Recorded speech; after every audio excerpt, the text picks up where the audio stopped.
secara kinerja selama Bupati dipegang oleh Fauzi ini kan tidak ada juga Sumeneb terlalu menonjol kan.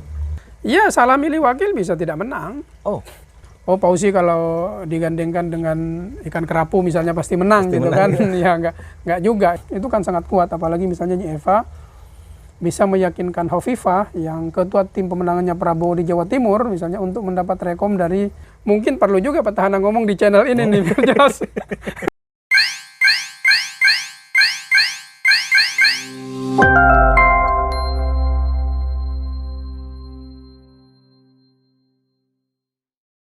Halo Tretan, ketemu lagi di YouTube Warga. Kali ini saya bersama dengan Mas Hidayatur Rahman. Beliau adalah seorang dosen ilmu politik, kemudian juga pengamat politik sekaligus kebijakan publik. Assalamualaikum Mas. Waalaikumsalam, Mas Abil. Yang pertama saya mengucapkan terima kasih banyak karena sudah berkenan untuk sharing di YouTube Warga. Sama-sama. Dan, oh iya, perkuliahan masih berlangsung atau sudah libur karena sudah masuk Ramadan? Ya, sedang berlangsung. Kita masih menyelenggarakan perkuliahan sampai sepekan sebelum Lebaran nanti baru libur. 1 minggu berapa kali Mas masuk? Tergantung mata kuliah yang diambil. Kalau saya 3 kali sepekan ngajar. Oh begitu. Jadi masih punya kesibukan yang sama ya? Layaknya tidak Ramadan gitu? Ya, sama saja.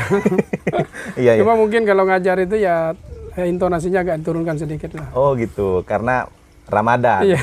Hemat tenaga. Oke. Hari ini kita akan mencari tahu ada atau tidak lawan petahana di pilkada mendatang. Regulasi yang saya baca di KPU bahwa Agustus partai politik sudah harus mendaftarkan calon yang diusung. 5 bulan atau sejak saat ini belum ada satupun partai yang secara terbuka mendeklarasikan kader atau tokoh yang akan diusung. Ini sesuatu yang lumrah atau ada analisa lain dari Mas Dayat? Ya, saya mengamati dari pilkada ke pilkada itu biasanya hanya partai-partai tertentu yang punya tradisi untuk semacam memproyeksikan kadernya untuk menjadi calon bupati di Sumeneb. Kalau dulu misalnya PKB ya, jauh-jauh hari itu misalnya Kebusro itu sudah digadang-gadang gitu loh. Nah, sementara partai lain memang ya, agak sepi gitu. Nah, sekarang ya PDI lah karena relatif berkuasa kan, yang tanpa digadang-gadang sudah otomatis kan sebetulnya mau calon. Nah, memang partai-partai selain memang partai pemenang atau partai terbesar itu dalam tanda kutip relatif menunggu gitu. Menunggu tokoh-tokoh mana yang punya potensi untuk mencalonkan, kemudian tokoh-tokoh itulah yang kemudian melakukan pendekatan ke partai-partai itu untuk berkoalisi atau mendapat dukungan dari partai politik. Saya sih melihat seperti itu. Dulu sempat sih selain PKB itu P3 misalnya dulu. Masih zamannya P3 masih dipimpin Kewaris kan dulu. Ya antara PKB dan P3 itulah karena mereka partai pemenang dulu kan di Sumeneb itu. Kalau yang lain ya di era sekarang berganti ke PDI. Nah sekarang justru saya menunggu PKB karena dia partai berkuasa sejak setelah Orde Baru sampai kemarin kan sebelum 2024-2019. Nah ini saya tidak melihat namanya muncul menjadi calon bupati, malah beberapa tokohnya kemudian apa namanya cukup ikhlas gitu. Ya kan saya menggunakan kata ikhlas karena bulan puasa ya. Cukup ikhlas disebut namanya di posisi calon wakil gitu. Ada Hamid, ada Fitriana Busro misalnya kan, mungkin ada dari Kepulauan ada Dulsiam misalnya. Menurut saya ini juga tidak menantang bagi PKB sebagai partai yang punya bupati 4 periode ya, 2 periode zaman Keramdan, 2 periode zaman Kebusro gitu. Mungkin secara umum, kira-kira apa kompetensi yang harus dimiliki oleh seorang kontestan, baik itu kader atau tokoh untuk pilkada mendatang? Ya pertama memang tingkat keterkenalan ya, kalau kita nyebut misalnya popularitas. Karena kan dalam apa namanya proses untuk menjadi atau menang itu kan ada namanya tahapan. Ada tahapan namanya dikenal atau popularitas tadi itu. Kemudian ada tahap disukai, likabilitas itu, kemudian baru kemudian dipilih gitu. Jadi tidak mungkin orang tidak dikenal tiba-tiba dipilih gitu. Itu pasti caranya salah gitu. Oke, oke. Pasti ada lompatan yang ada proses yang tidak Ya. dilalui dan itu tidak betul dalam demokrasi gitu kan. Seperti saya sebut tadi food buying itu tadi gitu. Oke, ya. Baik grosir maupun eceran. Saya kebetulan sedang meneliti ini nih. Oh gitu. Di konteks Madura secara umumnya. Selain itu apalagi Mas, kompetensi yang harus dimiliki oleh kontestan itu? Nah, yang kedua selain kompetensi saya tapi lebih melihat modal finansial lah ya. Nah, karena kadang-kadang begini, kalau kita ini kan calon dulu nih. Oke. Orang untuk calon itu kan dikenal dulu. Oke. Sehingga kalau dia dikenal, dia punya nama di publik kan. Dikenal di publik biasanya ada lembaga-lembaga survei. Lembaga yang benar survei, maka muncullah nama-nama itu. Nah, biasanya nama-nama itu akan jadi rujukan bagi partai politik untuk mengusung dia sebagai kandidat kan, sebagai bakal calon. Nah, kalau namanya tidak muncul, itu kan tidak mungkin masuk ke radarnya partai kan. Oke, oke. Nah, makanya nomor satu tetap popularitas. Nah, nomor dua adalah finansial menurut saya, atau sitas lah ya. Lebih kerennya. Iya, kenapa? Lebih Karena mudah dimengerti ya iya, Mas ya. isi tas, karena kita juga sadar bahwa partai politik ketika mengusung calon, baik itu kadernya maupun non-kader, itu pasti menghitung probabilitas untuk menangnya itu tinggi gitu. Probabilitasnya tinggi untuk menang itu adalah bagaimana dia bisa menggerakkan mesin politik Partai, gitu, oke. baik partai maupun relawan kan. Percuma dia terkenal kalau tidak bisa menggerakkan jaringan struktur maupun kulturnya. Nah, itu kan butuh biaya kira-kira. Iya, iya, iya. Nah, kalau dia hanya terkenal ya cukup sebagai artis saja misalnya kan. Di Sumeneb banyak artis seperti banyak itu artis, kan, ya. ada artis Taman Bunga kan, ada artis akhirat kan. Tapi bukan itu yang dimaksud itu. Yang dimaksud adalah maju sebagai kontestan dan memastikan punya potensi besar untuk menang kan, kira-kira begitu. Itu pasti sejalan dengan pilihan partai, kompetensi-kompetensi tadi, atau ada pertimbangan lain dari partai yang sebenarnya tidak masuk di kompetisi kontestannya, Mas? Ya, banyak hal sesungguhnya. Mungkin kalau itu kader partai mungkin akan melihat ada korelasi, misalnya kemampuan finansial, kemudian popularitas tadi itu mungkin akan diutamakan ya. Ketika misalnya ada alternatif atau beberapa kandidat di dalam partai itu gitu, maka itu mungkin yang akan paling sangat dilihat.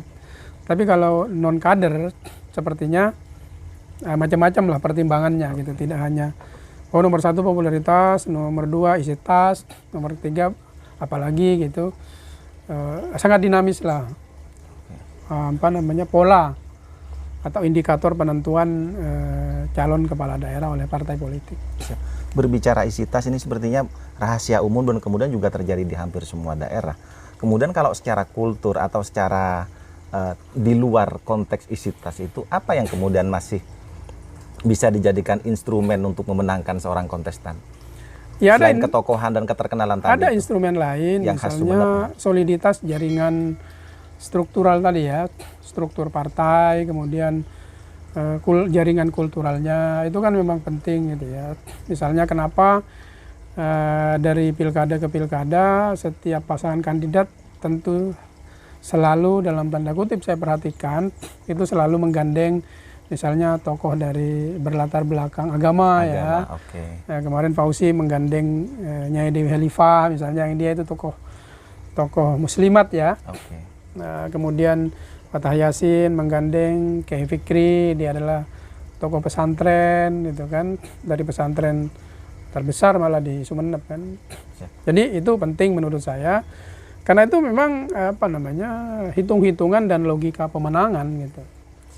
Sempat Mas singgung tadi bahwa memang akhir-akhir ini di tempat-tempat ngopi teman-teman yang memang grassroots dengan ala kadar dan ala awamnya, perbincangan pilkada mendatang ini hanya persoalan mengotak-atik wakil.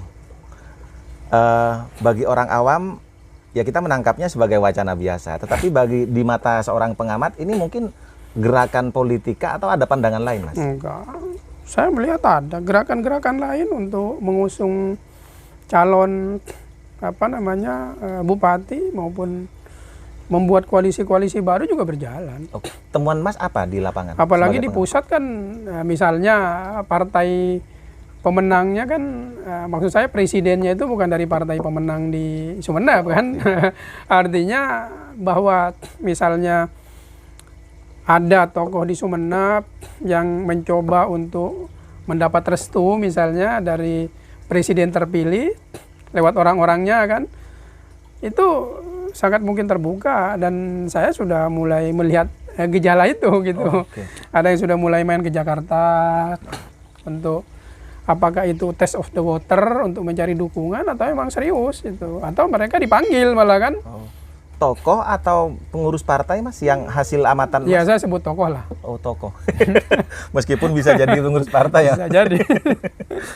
Tapi memang, nah ini pertanyaan yang sepertinya sempat saya juga tanyakan beberapa waktu lalu. Tapi memang akan sangat berpengaruh hasil pemilu di pusat kemudian terhadap dinamika politik kita. Atau jangan-jangan akan mengulang gaya-gaya pilkada 2019 lalu, Mas? Ya sangat berpengaruh. Pertama Sumeneb itu miniatur demokrasi Jawa Timur lah kalau tidak Indonesia ya. Karena di sini Muslim mayoritas tapi pemilihnya sangat terbuka gitu kan. Ya miniatur Indonesia lah menurut saya gitu. Yang kedua jangan salah, Sumeneb ini kaya sumber daya alam gitu. Anda harus catat itu, jangan lupa ada berapa perusahaan migas yang beroperasi di Sumeneb dan berapa pemasukan ke negara, termasuk berapa PI yang diperoleh oleh pihak-pihak yang terlibat dalam pengelolaannya kan dari sumber daya migas itu gitu. Nah tentu saja mereka yang berkontestasi di Jakarta pasti melihat ini gitu loh. Oke. Mas, ini otak-atik teknisnya saja. Jadi Petahana hari ini yang kemudian ternyata di di Pileg juga menjadi partai pemenang. Ada 11 kursi sesuai real count KPU Sumeneb. Kira-kira yang akan menjadi wakil memang masih perlu dipersiapkan secara matang atau siapapun dari analisa Mas? Iya, salah milih wakil bisa tidak menang. Oh, apa pertimbangannya atau apa analisanya sehingga tidak menang? Dia kan petahana kemudian partainya terbesar di legislatif. Ya Sumeneb ini unik memang. Oke. Ya, tidak bisa sembarangan. Misalnya soal calon perempuan di Sumeneb ini agak susah memang untuk jadi calon bupati ya. Oke. Kita lihat di bawah itu suara masyarakat itu, budaya patrimonialnya itu masih cukup, meskipun sudah mulai berkurang ya, tapi cukup tinggi masih. Meskipun tidak ada survei, tapi dari obrolan-obrolan saya dengan warga di berbagai tempat itu mereka masih belum begitu terbuka kepada calon perempuan untuk di posisi calon bupati gitu. Ini catatan juga bagi mereka atau partai politik yang hendak mengusung perempuan di posisi nomor 1 gitu. Nah itu kan penting juga gitu. Nah kalau di posisi nomor 2 itu memang cukup diterima lah, karena dia bukan instrumen paling menentukan dalam pemerintahan. Jadi dianggap bukan pemimpin sentral lah di kabupaten gitu. Nah tentu saja bukan hanya sekedar antara laki-laki perempuan menurut saya konfigurasinya, tetapi juga nanti antara ada keterwakilan tadi itu, tokoh agama berbasis pesantren. Kalau dulu zaman K. Ramdan ada juga waktu pilkada 2005 itu ada representasi kepulauan loh. Karena kepulauan itu dari 27 kecamatan itu kan ada 9 kecamatan gitu, 30% lah ya. 30% atau lebih kalau calonnya banyak, dan itu bisa menentukan kan. Iya.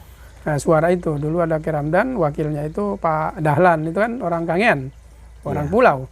Dan saat itu Pak K. Ramdan itu dan Pak Dahlan itu disungguh oleh P3, bukan partai pemenang. Waktu itu partai namanya PKB.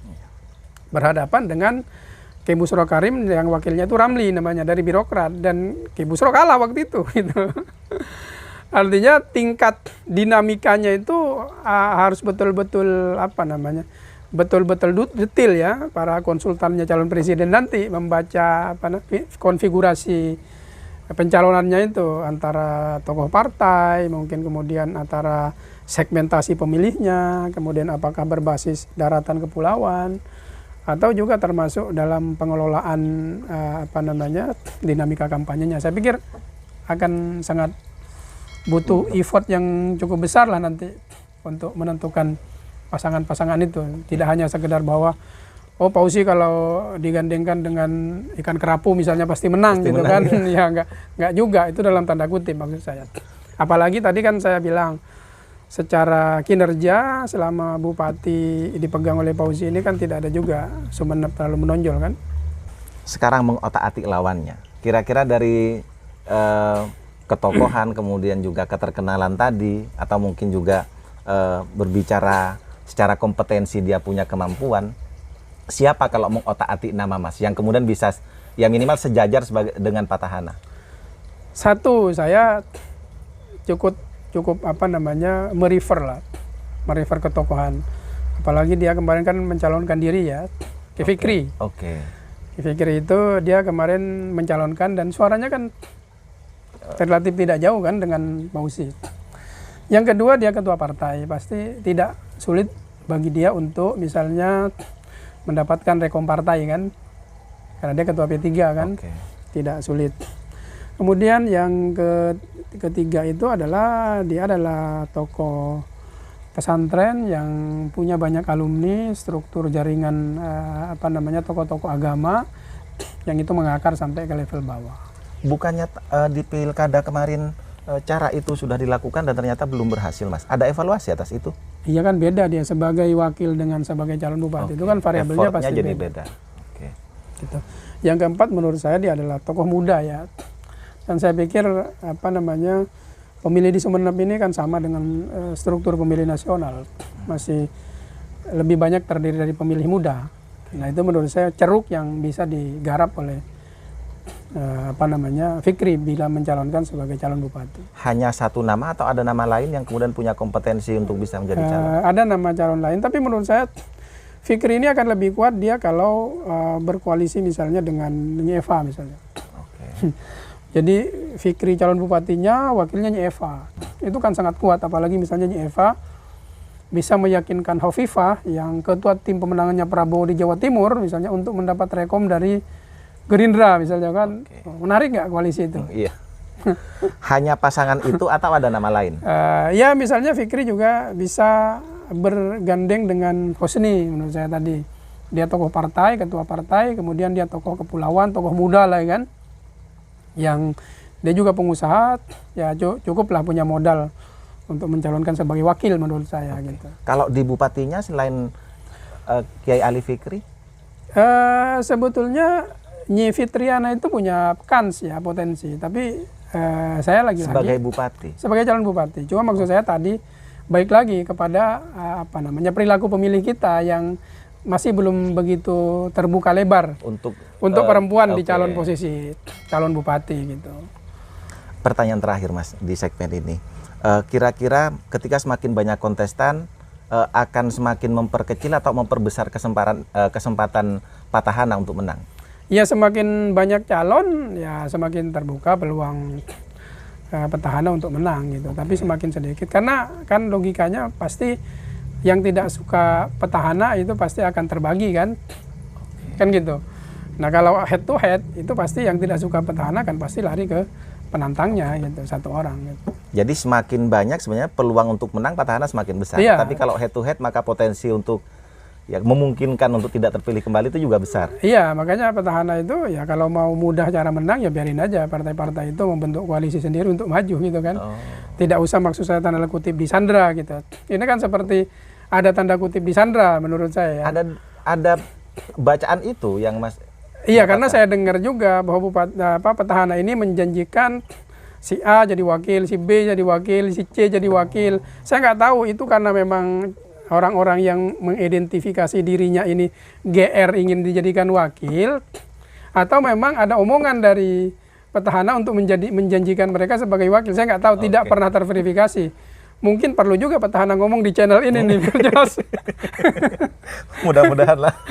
Karena sekecil ini belum punya kemampuan untuk kemudian mengakses ke sana. Iya, karena calon-calon itu menurut nama-nama itu menurut saya punya potensi untuk maju sebagai calon bupati. Misalnya ada nama Hamid misalnya kan, kemudian ada nama Fitriana misalnya kan, itu tokoh-tokoh PKB kan, dua itu tokoh PKB, lain-lainnya mungkin tersebar lah dari tokoh-tokoh politik yang lain. Kan PKB sekali lagi saya bilang punya potensi untuk maju sendiri kan. Ini pertanyaan saya terakhir, Mas. Dari analisa Mas sebagai pengamat, ada berapa kontestan yang dipastikan bakal maju di pilkada mendatang? Kalau tidak ada independen, saya pikir sekarang mungkin independen agak berat ya. Ya mungkin ada 4 lah. 1 dari PDIP, 2 dari PKB, 3 dari P3 itu, keempat mungkin dari apa namanya PAN dan Demokrat. calon lain itu, dan menurut saya Muhammad Ma'ruf itu punya potensi untuk itu gitu. Iya serius, saya punya potensi itu dan sudah mulai kayaknya disebut-sebut namanya tuh. Siap. Mas, terima kasih untuk segmen pertama. Kita ketemu lagi di lain kesempatan. Itu tadi Tretan diskusi yang cukup luar biasa dengan Mas Dayat. Ketemu lagi di lain kesempatan. Bye.